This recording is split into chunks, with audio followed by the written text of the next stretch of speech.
Hey guys, Seth the Mad Dog here. Wanted to talk to you kind of about what I've learned through my first few games here in 10th edition, what I've learned trying to hone an orc list, and how my first RTT went. So let's get right into it. All right, I've been playing my orcs. I've been trying to find a list. I did a video, kind of my early thoughts, my initial impressions, but now I've got even more games under my belt. I've had feedback from you guys, the community, and I've actually managed to take my orcs out to an RTT. So, what have I learned about orcs in 10th edition? Well, let's get into it. Number one, the first thing I've learned, CP management. There are a ton of good stratagems, and as we talk about in some of my other tips coming up, there are a lot of good things that we can use those stratagems for.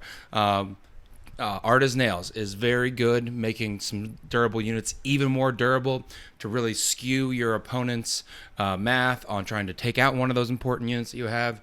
I almost use Tough as Nails every turn. Sometimes I'm even doing it twice, where I'm doing it in the opponent's shooting phase and the fight phase.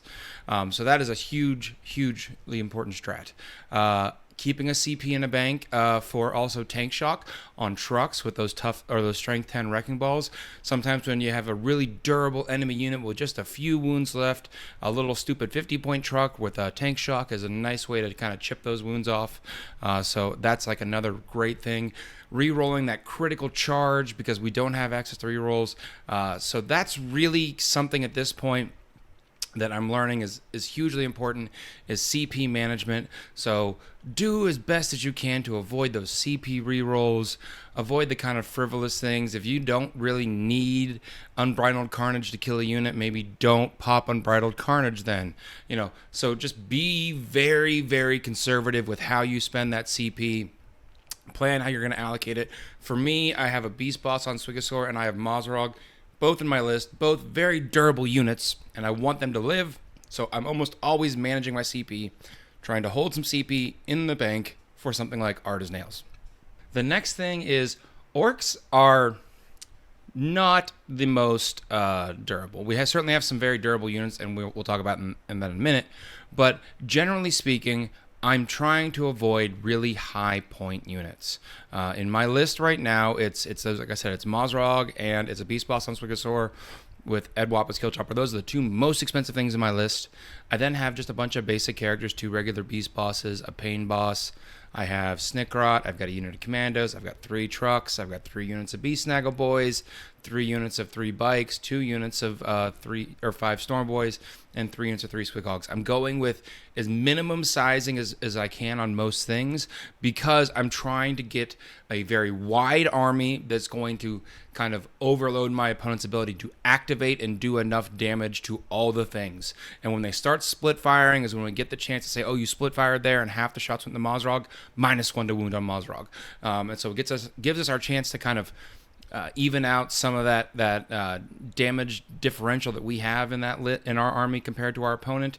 If you try to go with a big giant unit, you're like, you know what, I'm just going to throw everything into putting, here's my Gargantuan Squiggoth with my 10 Flash Kits and Bad Ruck.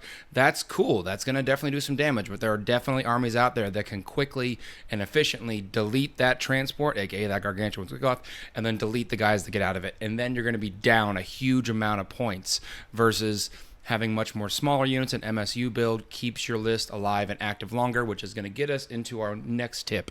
The third thing I'm learning is orcs have some killing power, and I'm doing almost an entirely close combat build, but we're definitely not as killy as we used to be. So in order to play the mission, to kind of keep a lead on primary, and to play our whatever secondary format we talk about, which we're going to talk about more later, I always try to target the small gameplay units, the mission playing units my opponent has, so that they can kill, they can kill a unit of 3 Squighogs, they can kill a unit of 5 Stormers, they can kill 3 Bikes.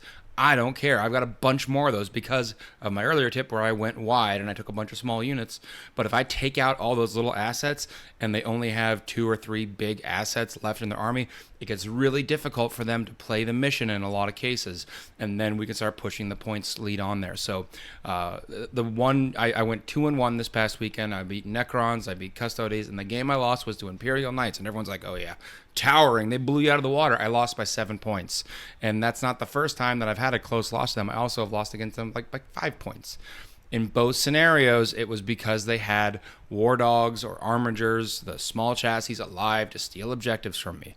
So focusing on removing those little assets really keeps us in the game. The next tip I have is a bit of army composition, but also a bit of tactics.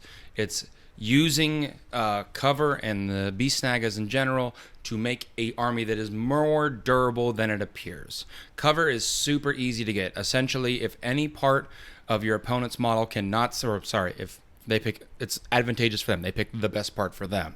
But that best part on that enemy model, if it cannot see all parts of all bases in your target unit, you get cover. So it's really easy to get extra armor saves added onto our units. Even with like bigger models like Mozrog, he can be a 2-up armor save pretty easily. And across the board, most shooting outside of something like Eldar has seen a reduction in its AP. So we're getting a little bit better armor save. And then all of the Beast Snagger units have a native Feel No Pain. That is huge. If you want to use boys and a pain boy, you could get it done that way. But generally speaking, having that Feel No Pain with a good armor save, and on the turn that you have to shove out and go punch your opponent, having that invuln really can reduce some of the damage incoming on a lot of our models. It can make some units that on paper don't seem as durable, just that little bit more, and it can really, again, throw opponents' maths off. And if we're doing MSU and they're splitting fire, they're going to have variance in their dice. They're going to have things that should have died that didn't die, and now you have another asset to play with. So you can really start to mess with your opponent's ability to activate their units and apply firepower correctly, and leave you with assets left to play the game, which gets into our final point. The final point is play tactical missions.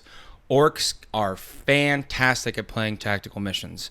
We have lots of mobility in our army. The reason I'm taking Warbikes and Squighogs, both of those are mobile with 12 and 10 inches respectively, and they both have assault weapons. So if I need to get on an objective, I can use one of those units to get on an objective. They have a decent amount of OC, so they can hold it over something like a light vehicle. And because of assault weapons, if it's like something like Cleanse, where I have to go on an objective and do an action, I can advance those bikes, get them into position, do the action, or advance those Squighogs and do the same. You can also do that with things like Investigate Signals.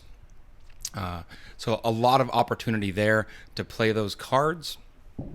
In the same vein, if we're taking away all the small assets from our opponent, if they choose to play tactical, they're going to quickly end up in a hole and not be able to play their secondaries. Whereas if we have all of our small units still remaining, or a large portion of them, we can continue to do things like behind enemy lines and deploy teleport homers. Whatever you draw, you have an option to score. I don't think I've actually ever drawn a card yet that I couldn't have scored. There are certainly ones where I'm like, it's Assassinate against Custodes. Is it possible for me to kill this unit of Wardens with the blade, dude in it? Yes. Is it going to take literally everything in my army to get it done, and then I'm going to be in a very bad position moving forward? Yeah. So then I'm like, okay, well, I'm not going to do that. But you can still get a lot of points out of that, and go back to the first point, CP management. When you're playing tactical and you draw that card, we're like, I could go kill that thing. It's really hard. Or I could just discard this and get a CP later, and then I have that CP for next turn. So I've got another one in the bank, another chance for maybe a reroll of a save on a critical character, or getting that Arta's Nails, or getting that Tank Shock off. So a lot of opportunity there. So that's kind of where I'm at. I kind of ran through it real quick, but this is the list I'm currently playing. I'm still tweaking it. I kind of want to see if I can get Gretchen in there just for a little bit more CP, because that first thing I mentioned, that CP management, it's so big. So having that CP to manage, having just one or two more throughout the game could be really useful, but I'm weighing the cost, because to me, the obvious thing to cut would be either a unit of bikes or a unit of Storm Boys. But those are two mobile elements that go and play objectives for me, that go and play secondaries for me. So I'm not sure. I haven't had great success with Gretchen into things like Desolators, Indirect Fire. Those didn't take a big nerf. So it's very possible that I just stick with the bikes, the more durable option, and then the Storm Boys. Excuse me, guys. The Storm Boys stay in deep strike, so they're not usually gonna get shot until they've come down and scored me some points. So, I kind of leaning away from Gretchen right now to solve my CP problems. But I want to know what you guys think. I want to know what you guys think about this list. Give it a try. I'm gonna keep tuning it. I should probably look up when LSO list lock is, but I'm probably going to be some variant of this is what I'm going to try to take to LSO. So let me know what you're learning in your first tournament games of 10th edition. Let me know what you've done into the big bad meta armies out there. Let me know here in the comments, or find me on Facebook or over in the Discord, all the fun places. Until next time, though, this has been Seth the Mad Dog saying have a good wah.